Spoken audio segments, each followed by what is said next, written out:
Okay so hello everyone.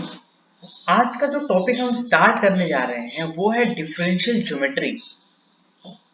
Okay, manifold, smooth manifolds, ये सब आपने सुने होंगे। ओके, पोस्ट ग्रेजुएशन और पीएचडी में ये कोर्सेज आते हैं और बहुत ही इंटरेस्टिंग कोर्स है। जनरली स्टूडेंट्स को इसमें प्रॉब्लम होता है कि हायर डायमेंशन में वो अपना जो भी उन्होंने डेरिवेटिव इंटीग्रेशन का डेफिनेशन पढ़ा है वो हायर डायमेंशन में उसको विजुलाइज नहीं कर पाते। तो हमारा आज का टास्क ये होगा कि हम आज का नहीं, हमारे इस सेशन का ही जो टास्क होगा ये होगा कि हम डिफरेंशियल ज्योमेट्री को अच्छे से समझें, हायर डायमेंशन में विजुलाइज भी करें। ठीक है, तो ये वेरी फर्स्ट लेक्चर है। आई होप आपको ये सीरीज जो है बहुत पसंद आएगा बिकॉज ये बहुत ही ज्यादा इंटरेस्टिंग सब्जेक्ट है। तो सबसे पहले हम बेसिकली डिफरेंशियल ज्योमेट्री में हम मल्टी वेरिएबल कैलकुलस की थोड़ी सी बात करेंगे। ठीक है,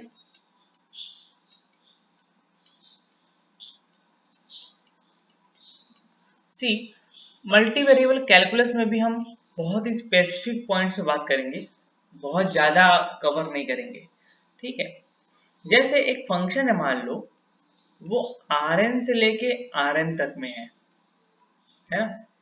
मल्टी वेरिएबल कैलकुलस का मतलब क्या है कि जैसे हमारा जनरली फंक्शन कहाँ से कहाँ तक होता है, एक R से R तक में अगर फंक्शन है तो ये सिंगल वेरिएबल फंक्शन है बिकॉज इसके पास एक सिंगल वेरिएबल है x। यहाँ पे जो वेरिएबल्स हैं वो n वेरिएबल्स हैं, Rn में से Rn एक टपल आ रहा है। तो Rn में जो एलिमेंट्स होते हैं वो कुछ इस तरह के होते हैं। जो Rn है वो कुछ इस तरह का दिखता है, x1 x2 dot dot dot xn such that each xi belong to R for 1 less than equal to I less than equal to n।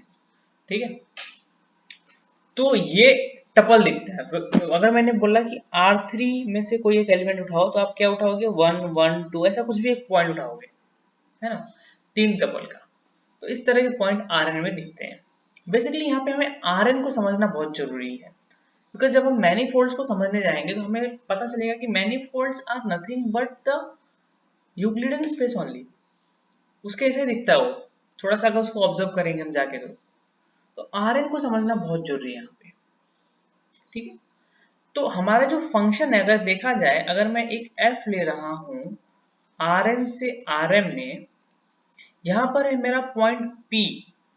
अब मैंने P लिया है तो सिर्फ सिंगल पॉइंट P नहीं है, इस बात को बहुत ध्यान से रखो क्योंकि इस पूरे के पूरे कोर्स में मैं अब पहली लेक्चर इसलिए लिख रहा हूँ इतना अच्छे से, अदरवाइज सिर्फ P लिखूंगा तो P बिलोंग टू Rn है। तो इसका मतलब आप समझ जाओ कि P कैसा है, P कुछ इस तरह का है, x1 x2 dot dot xn जैसा है। ठीक है, हर बार इतना बड़ा ना लिखना पड़े इसलिए मैंने P लिखा है।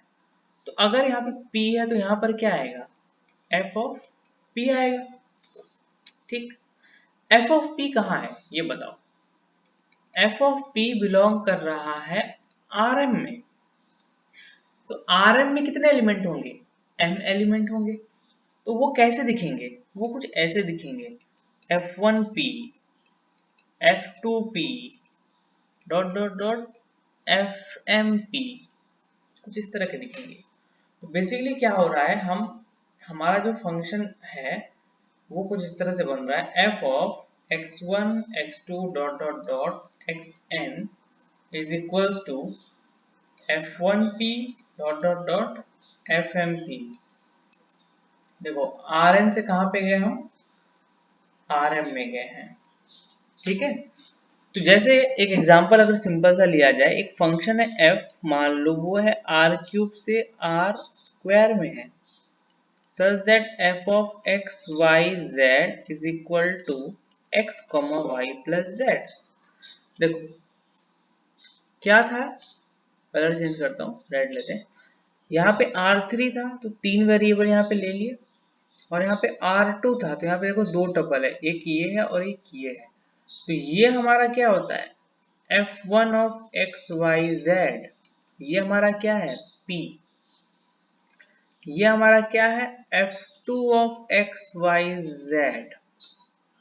ठीक है, तो अगर आप थोड़ा सा और ऑब्जर्व करोगे तो आपको पता चलेगा कि यहाँ पर ये एक्स वाई जेड कहाँ से आए हैं। बेसिकली कोई रियल नंबर है ना, x बिलोंग टू r है, y भी बिलोंग टू r है और z बिलोंग टू भी कहाँ है, r में है, तो x plus y plus Z भी तो r में ही होगा। तो जो हर एक फंक्शन, अगर मैं fi की बात करूं, fi of x y z, तो ये एक रियल नंबर दे रहा है मेरे को। fi x y z मतलब हर एक f1 f2 इधर की बात करता हूँ। तो मैं fi पे एक मैप बना सकता हूँ, कहाँ से, उसके अंदर आप क्या करो, n वेरिएबल डालो, ठीक है, तो आपको क्या देगा, एक सिंगल नंबर ला के देगा, ठीक है। तो इस तरह से हम उसको डिफाइन करते हैं, और भी पढ़ेंगे तो अभी और समझेंगे, फिलहाल के लिए ये एग्जांपल आप ध्यान में रखो, ठीक है। इस तरह से हम इस फंक्शन को विजुलाइज करेंगे। तो अब पूरे कोर्स में मैं कभी भी अगर p belong to R n लिखता हूँ या फिर p बिलोंग टू किसी भी r रेस टू समथिंग में लिखता हूँ, तो समझ जाओ उसमें उतने टपल हैं, हर बार मुझे लिखने की जरूरत ना पड़े, ठीक है। अब देखो, अगर फंक्शन इस तरह का बन गया है तो इसके कंटिन्यूटी वगैरह की बात करना बहुत सिंपल है। ये फंक्शन कंटिन्यूस तब होगा जब ये सारे के सारे कंटिन्यूस होंगे, उसका लिमिट निकलेगा, बहुत सिंपल। जैसे अगर मैंने डिफाइन किया था f फ्रॉम आर क्यूब से R square by f of x y z is equal to f of x comma y plus Z.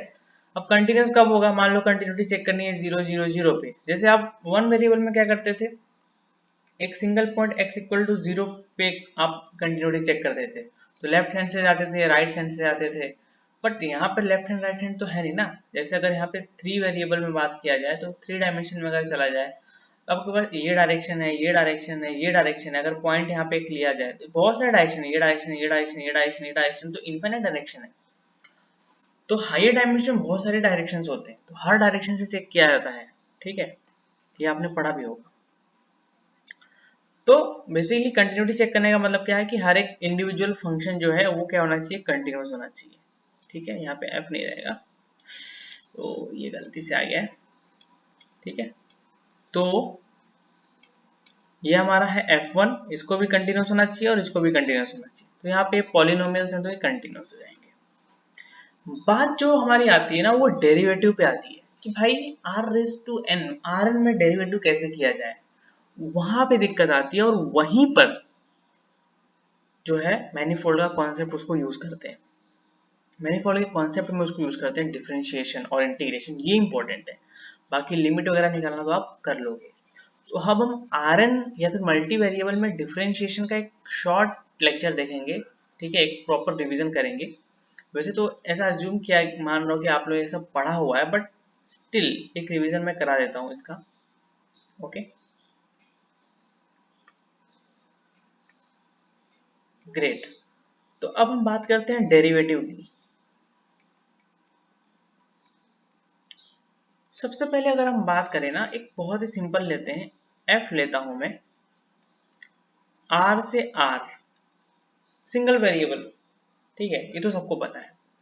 तो अगर मैंने बोला कि यहां पर मैंने एक पॉइंट p लिया और मैंने बोला कि f is differentiable at p belong to r, तो हम क्या लिखते हैं, इसका मतलब ये होता है कि limit s tending to 0 f of p plus h minus f of p over h, this should exist, बराबर। और ये किसके बराबर होता है, f डैश p के बराबर होता है, राइट। सबसे ज्यादा इंपॉर्टेंट पॉइंट आपको यहाँ पे याद रखना है कि ये जो h है ना, ये कहाँ से आता है, तो ये याद रखना, ये डोमेन में से आता है। बहुत कंफ्यूजन होता है बच्चों की, ये h क्या है, रियल नंबर है कि क्या है, कि समझ नहीं आ रहा है। यहाँ तो आर आर है, अगर मैंने मान लो कि आर स्क्वायर से आर क्यूब कर दिया, तो बच्चे कंफ्यूज होते हैं कि जो नीचे एच है वो कहाँ से आ रहा है, आर स्क्वायर से आ रहा है कि आर क्यूब से आ रहा है। तो याद रखो, ये जो एच है वो डोमेन से आ रहा है, मतलब यहीं से आएगा हमेशा, ठीक है। तो अब ये डेफिनेशन तो हमारे पास था, हमें क्या करना था ना, इस डेफिनेशन को हमें जनरलाइज करना है ना। हमने ये सिंगल वेरिएबल के डिफाइन किया R1 से R1 में, अब R2 से R में क्या आ जाएगा, बेसिकली हम तीन केसेस यहाँ पे लेके चल रहे हैं। केस जो 1 है वो हमारा एक रहेगा f from R to R, second case जो हमारा होगा वो होगा f from r to rm, और थर्ड केस जो हमारा होगा वो होगा rn टू rm। ठीक है, तो अभी हम फर्स्ट केस पे ही डिस्कशन कर रहे हैं। अब हम इसी डेफिनेशन को ट्राई करेंगे कि एक्सटेंड किया जाए। चलो मान लेते हैं कि अब जो फंक्शन है वो आर स्क्वायर से आर में जा रहा है, क्या ये डेफिनेशन यहाँ पे अप्लाई होगा? लिख के देखते हैं। मान लेते हैं कि एक पॉइंट P ले लिया यहाँ पे। अब मैं बोल रहा हूँ कि फंक्शन डिफरेंशिएबल है at P belong to R2 में। तो इसका मतलब है कि limit of h tending to 0 f of p plus h minus f of p over h, this should exist, बराबर। बट क्या ये सच में कोई सेंस बना रहा है? क्या ये बोलने का कोई सेंस है? इस पे बात करते हैं। देखो, फंक्शन f कहां से कहां तक जा रहा है? R2 से R में जा रहा है। ठीक, मतलब यहाँ पे कुछ दो पॉइंट है x और y, और ये कहाँ पे जा रहा है? f ऑफ x, y एक रियल नंबर में जा रहा है। ठीक है, तो ये जो है बंदा, ये एक रियल नंबर है, फंक्शन है ना f उस पे। अब कुछ बच्चों को ये कंफ्यूजन होगा, सर यहाँ तो f ऑफ x, y है और यहाँ तो f of p plus h है, तो ये कैसे हो रहा है? यहाँ तो दो पॉइंट है, यहाँ तो सिंगल है, तो ये कैसे ये r में जा रहा है? बच्चा देखो, p कहाँ से लिया हमने? r स्क्वायर में से। h मैंने कहाँ से बोला था लेने के लिए? डोमेन में से। डोमेन क्या है? r square. तो p कैसा दिखेगा हमारा? x, y टाइप का। h कैसा दिखेगा हमारा? h1, h2 टाइप का। तो p प्लस h कैसा दिखेगा? x plus h1, y plus h2। तो ये f of p plus h कुछ इस तरह का दिख रहा है, याद रखना ये। तो ये यहीं पे है रियल में। सिमिलरली ये भी रियल में है, तो रियल माइनस रियल क्या देगा आपको? एक रियल नंबर ही देगा ना। और नीचे जो h है ये कहाँ से आ रहा है? डोमेन में से आ रहा है। डोमेन क्या है? आर स्क्वायर, मतलब वो एक वेक्टर है, वो एक टपल है। तो आप एक रियल नंबर को आप एक टपल, एक वेक्टर से डिवाइड कर रहे हो, जो कि पॉसिबल नहीं है वेक्टर से डिवाइड करना। मतलब बेसिकली आप कुछ इस तरह का लिख रहे हो, 2/2, 3। क्या इसका कोई सेंस है? कोई सेंस नहीं है। तो आर स्क्वायर से आर में इस डेफिनेशन का क्या है? कोई सेंस नहीं है। मतलब जो हमारा डेफिनेशन आर टू आर में परफेक्टली काम कर रहा था, वो जैसे ही मैंने आर स्क्वायर से आर किया, गड़बड़ कर गया, है ना। तो हमें अब कुछ और डेफिनेशन चाहिए ताकि हम डेरिवेटिव को डिफाइन कर सकें, राइट। तो उस पे ही हम काम करेंगे, लेकिन हम इसको ही लेके चलेंगे, इसको ही एक्सटेंड करेंगे हायर डायमेंशन में। आई होप यहाँ तक क्लियर है सबको, ठीक है। नाउ अब आगे बढ़ते हैं।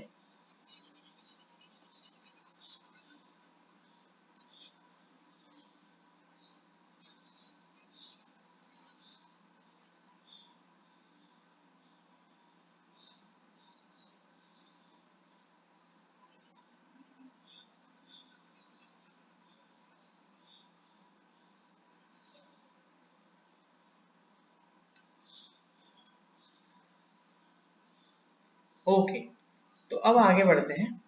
अब ट्राई करते हैं इस डेफिनेशन को एक्सटेंड करने का। अब मैं कुछ लाइन लिखता हूँ, ठीक है। Let f from R to R is differentiable at P belong to R, and ये R कौन सा है? ये वाला है, याद रखना। Now consider a function, मैं एक ईटा फंक्शन बनाता हूं, ईटा पी एच फंक्शन। अब इस नोटेशन को थोड़ा सा समझ लो। देखो, जनरली हम क्या लिखते हैं? f ऑफ x लिखते हैं। मैंने f की जगह पर एक नोटेशन दिया है ईटा p, ठीक है, बिकॉज हम उस p पे डिफाइन कर रहे हैं, दैट इज वाई मैंने p दिया है। और h हमारा वेरिएबल है x वाला, ठीक है। तो इसमें कोई गड़बड़ी नहीं होना चाहिए कि ये pv क्या लिखा हुआ है, ठीक है। क्योंकि हायर डायमेंशन में क्या होता है ना, नोटेशंस पे ही कंफ्यूजन होता है, बाकी डेफिनेशन सबको पता होते हैं। तो अब देखो इसको डिफाइन करते हैं कुछ इस तरह से, f of p plus h minus f of p upon h minus f dash of p when h is not equal to 0 and 0 when h is equals to 0। अब आप बहुत थोड़ा ध्यान से ऑब्जर्व अगर करोगे तो आपको ये बात पता चलेगी कि फंक्शन डिफरेंशिएबल एट p है, तो वो क्या होता है, f dash of p is equal to limit h tending to 0 f of p plus h minus f of p over h, जहाँ पे h जीरो नहीं होता इस केस में, h टेंडिंग टू 0 होता है बट 0 नहीं होता। तो हमने क्या किया है, इसको यहां ले लिया है ना, f डैश p को, और ये वाला फंक्शन डिफाइन किया है। अब कोई बोलेगा सर लिमिट कहाँ चला गया इसके आगे का, तो बेटा h नॉट इक्वल टू 0 पे एक फंक्शन डिफाइन कर दिया, दैट्स इट। लिमिट अभी नहीं लिया है, इसमें क्या लिमिट लेने के बाद करते हैं, ठीक है। और एक 0 को डिफाइन कर दिया 0 पे, क्योंकि 0 पे भी तो कुछ होना चाहिए था ना। अब एक काम करो, इस ईटा पी एच का लिमिट निकालो 0 पे, h टेंडिंग टू 0 पे, क्योंकि हम कंटिन्यूटी कहाँ चेक करेंगे, यहीं पर चेक करेंगे। तो limit h tending to 0 plus direction minus direction, कोई भी डायरेक्शन ले लो, ठीक है। ईटा पी एच, अगर ये ईटा पी 0 के बराबर आ गया तो मैं क्या बोलूंगा कि ईटा पी एच क्या है, कंटिन्यूस है। करो इसका डेरिवेटिव, फंक्शन डिफरेंशिएबल है, इसका मतलब क्या है, फंक्शन डिफरेंशिएबल अगर है तो वो इस वाले डेफिनेशन को तो सेटिस्फाई कर रहा है ना, इस वाले डेफिनेशन को। तो अगर मैं इधर लिमिट लूंगा तो limit h tending to 0 f of p plus h minus f of p over h minus f dash of p, और ईटा p 0 क्या है, 0। इसको डिस्ट्रीब्यूट करो, एक यहाँ पर जाएगा और एक यहाँ पर जाएगा। ये बंदा क्या है, बिकॉज फंक्शन डिफरेंशिएबल है तो ये f डैश p है, माइनस ये भी f डैश p है, तो ये क्या आ जाएगा, 0 बराबर 0। मतलब ईटा पी एच कैसा है, कंटिन्यूअस है। तो हमने क्या ऑब्जर्व किया कि कभी भी अगर मेरा फंक्शन डिफरेंशिएबल होता है तो एक फंक्शन ईटा पी एच एग्जिस्ट करता है। वो कैसा दिखता है, हमने ऊपर दिखाया कैसा दिखता है, वो ऐसा दिखता है, ठीक है। And converse is also true, converse is also true. मतलब कन्वर्स क्या है, देखो पहला ये है कि अगर फंक्शन f जो है r टू r में डिफरेंशिएबल है at p belong to r पे, तो ईटा पी एच क्या होगा, कंटिन्यूअस होगा। कन्वर्स क्या होगा, अगर ईटा पी एच कंटिन्यूअस है तो फंक्शन मेरा कैसा होगा, डिफरेंशिएबल होगा। अब ये कैसे ट्रू हो रहा है, इस पे भी थोड़ी सी बात कर लेते हैं। आप लोग खुद के नोट्स बनाते जाइए, बिकॉज ये सब तो स्क्रीन पे रहेगा नहीं, साथ साथ नोट्स भी बनाते रहेंगे तो that will be better for you guys.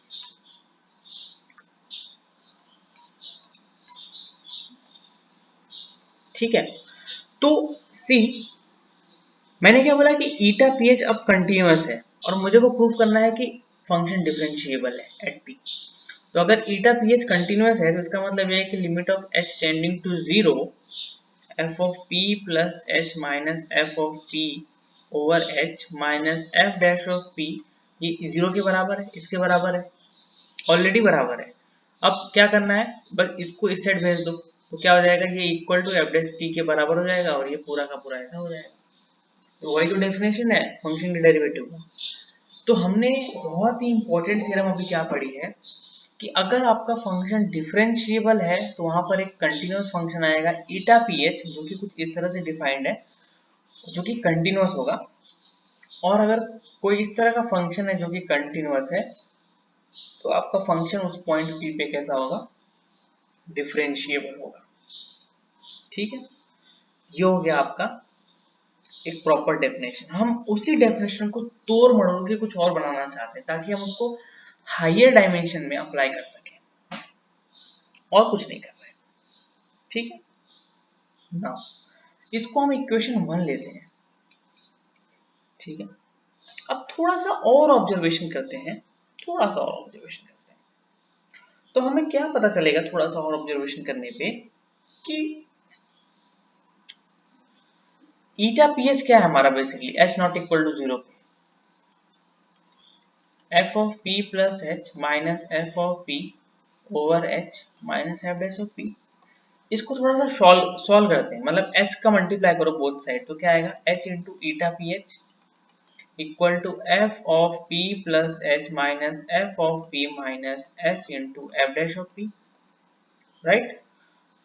Okay, अब क्या करो, इसको यहीं पर रखते हैं, बाकी इन दोनों को इस साइड भेजते हैं और थोड़ा सा रीअरेंज करेंगे तो आपको मिलेगा f of P plus H is equal to F of P plus H into F dash of P plus H into eta p h. तो यहाँ से हमने एक और चीज देखा कि अगर फंक्शन डिफरेंशिएबल है एट पॉइंट P पे, तो उसको मैं किस तरह से लिख सकता हूँ, इस तरह से लिख सकता हूँ उस फंक्शन को, F of P plus H is equal to F of P plus H into F dash of P plus H into eta of P of H, जहाँ पे ईटा पी ऑफ एच क्या है, continuous है, और ये क्या हो रहा है 10 to 0 H H tending to 0। ये पहला ऑब्जर्वेशन। दूसरा, ये तो पॉइंट फंक्शन की वैल्यू एट पॉइंट P है, और जो h के साथ मल्टीप्लीकेशन में है, ठीक है, h के साथ जो मल्टीप्लीकेशन में है उसको क्या करना है, हमें थोड़ा सा ध्यान से सोचना है। इस बंदे को कंसीडर करो h into F dash of P. F dash of P क्या है, हम आर टू आर में बात कर रहे हैं। एफ डैश ऑफ पी तो एक नंबर है, फंक्शन का डेरिवेटिव लिया और एक पॉइंट डाल दिया तो नंबर ही देगा ना वो। तो ये एक नंबर है, कांस्टेंट है, तो बेसिकली ये सी के टाइप का सी एच टाइप का कुछ लिखा हुआ है। अगर मैंने इसको एक फंक्शन मान लिया, suppose L H, function of H, तो ये फंक्शन तो लीनियर है एच में। लीनियर कैसे बोल रहा हूं मैं, देखो L of H one plus H two is equal to C H one plus H two equal to C H one plus C H two equal to L H one plus L H two. और दूसरा क्या है, L of alpha H equal to C alpha H equal to alpha C H equal to alpha L H. तो ये function कैसा है, linear. तो हमने क्या ऑब्जर्व किया कि अगर फंक्शन डिफरेंशिएबल है तो सबसे पहले तो वहां पर एक कंटिन्यूअस फंक्शन आएगा ईटा, जो कि इस तरह से लिखा जाएगा। दूसरा, मैं अपने फंक्शन को कुछ अलग तरीके से लिख सकता हूँ उस पॉइंट P का यूज करके, और वो कैसा दिखेगा, वो कुछ ऐसा दिखेगा, f of P plus H equal to F of P plus H into F dash of P plus H into eta P of H, जहाँ पे eta P of h tend to 0 which is a continuous h p h tending to 0। और जो ये बंदा है बीच में H के साथ मल्टीप्लाई हुआ, ओके, तो यहाँ पे एक ऑब्जर्वेशन ये है कि इस एच को हम मॉड में लेते हैं। ठीक है, आगे चल के इसको हम नॉर्म में लेंगे जब हायर डायमेंशन में जाएंगे। तो फिलहाल के लिए हम इसको इसमें लेते हैं, मॉड में ले रहे हैं और नॉर्म में ले रहे हैं। आर है इसलिए उसको मॉड में ले सकते हैं, बट फिलहाल वो जो है वो मॉड में रहेगा। तो हम इस फंक्शन को ना एक नाम देते हैं, उसको बोलते हैं D F P H equal to H into F dash of P. Remember ये सिर्फ नोटेशन है, जैसे हम एफ ऑफ एक्स लिखते हैं ना, तो ये डी एफ पी का मतलब एफ है और एच हमारा यहाँ पे एक्स है।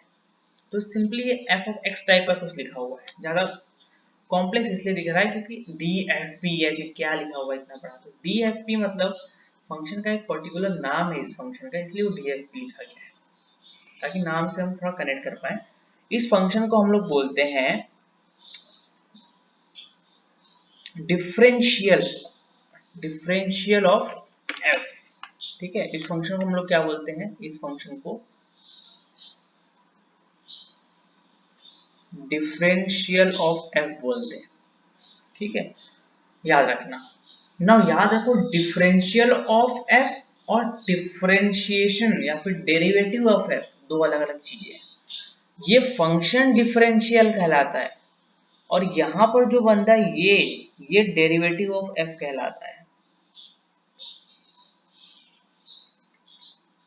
ठीक है, तो इस बात को याद रखना है।